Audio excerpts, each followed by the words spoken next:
We're gonna get started on the no sag gate.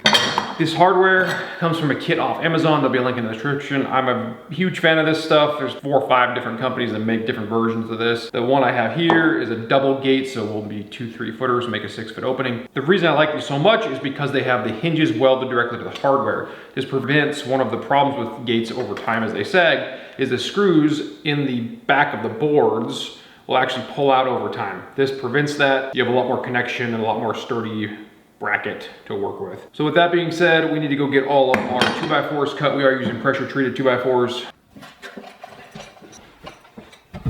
So I've gone ahead and preset our stop at 3 feet.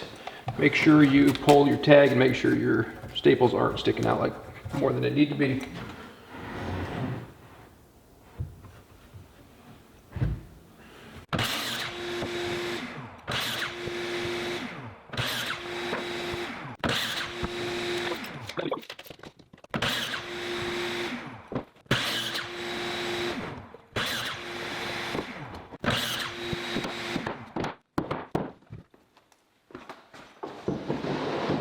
Now that we have all of our boards cut to length, we're going to grab our top and bottom cord and we're going to make sure we pre-drill for the screws that come provided.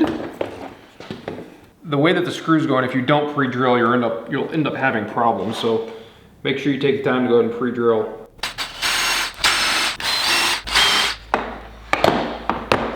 Once they're drilled, use the provided screws.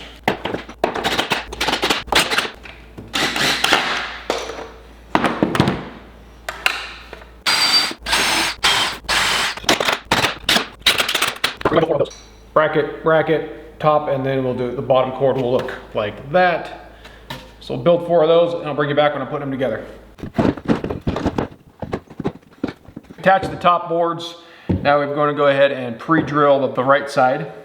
We're going to pre-drill and then attach them the same way.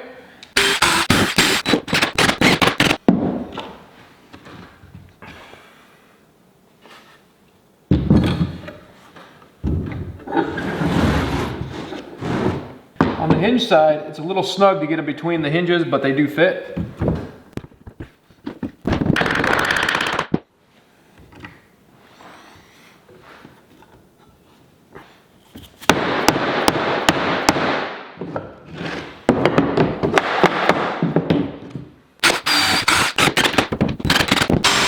The last thing to do is to actually drive screws into the hinge plate, which in this case is here.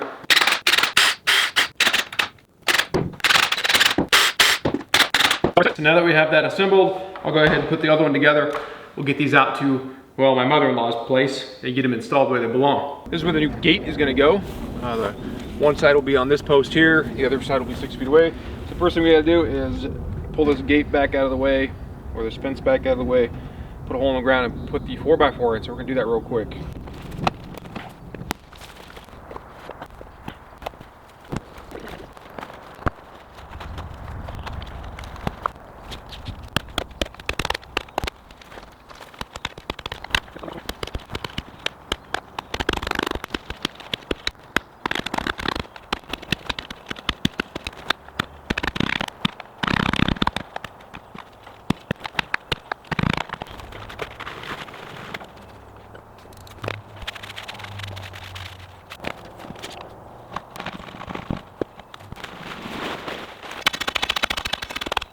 So the house is nice and sturdy. This post is pretty sturdy. It is concreted in, but it will sag over time. So we want to put a turnbuckle somewhere in here. Unfortunately, the distance between this 2x4, which is screwed to the house, and here isn't enough, because we have to get some loops on here.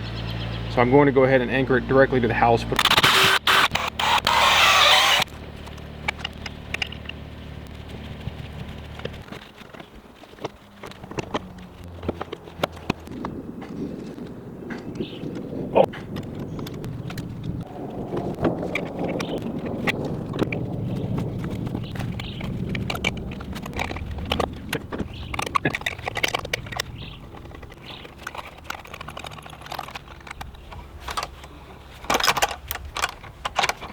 you were using other material for your actual gate itself, you could just put a piece of 2x4 in here.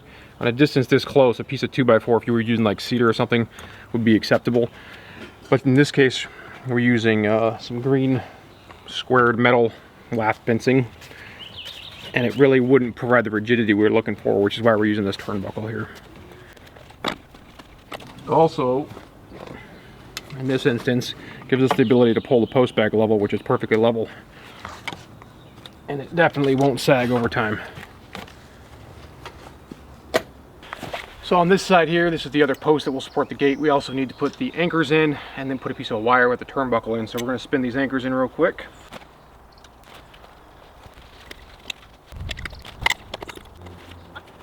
So at this lower connection point, we're going to go ahead and make up a steel loop. Just ordered this kit off Amazon. This is steel wire kit for railings. In this case, we're using it. It's stainless steel and it's a great anchor.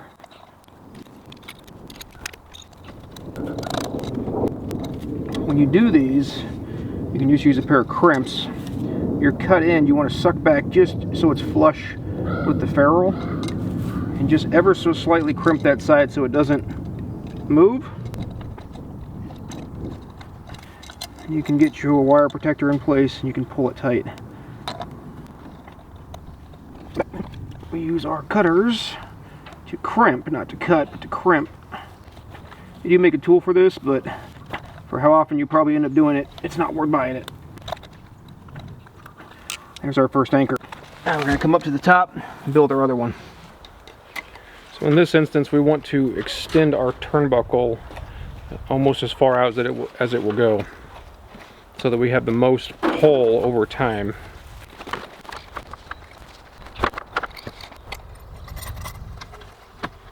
So our wire protector and our ferrule are about so long, so our wire protector will end up being up and about there, so we need to actually cut this off right at that mark.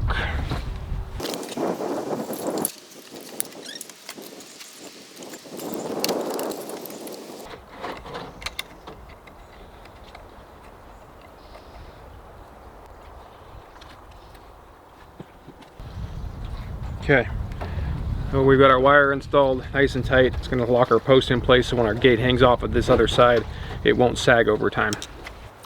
All right, we are ready to get these things put in place.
Well, this is going to wrap up the gate install. We were working with existing fencing, which is this green chicken coop type mesh stuff. It's really easy to work with, which makes it pretty nice. We ordered the bracket kit off Amazon, threw that together. I got a little latch on here so we can open this thing up. This will allow her to get her Kubota. She's got a B-series Kubota in and out of here. It gives you about 4 inches on either side. And the gaps and everything are nice and tight so the dog can't get out. That's the goal. Overall, pretty straightforward. Everything is mounted. We did put the cable over on the one side and then the turnbuckle again on the other side to make sure that over time the gates don't sag, and if they do, we can adjust for the slot. Overall, I think it turned out really well. Hope you guys enjoyed. Hope you got a lot out of this one. Definitely recommend the gate kits from Amazon. They're relatively inexpensive, but for the most part, it's a good kit. Works well, easy to install, gives you a nice square gate, and looks good when you're done. So until next time, thanks for watching.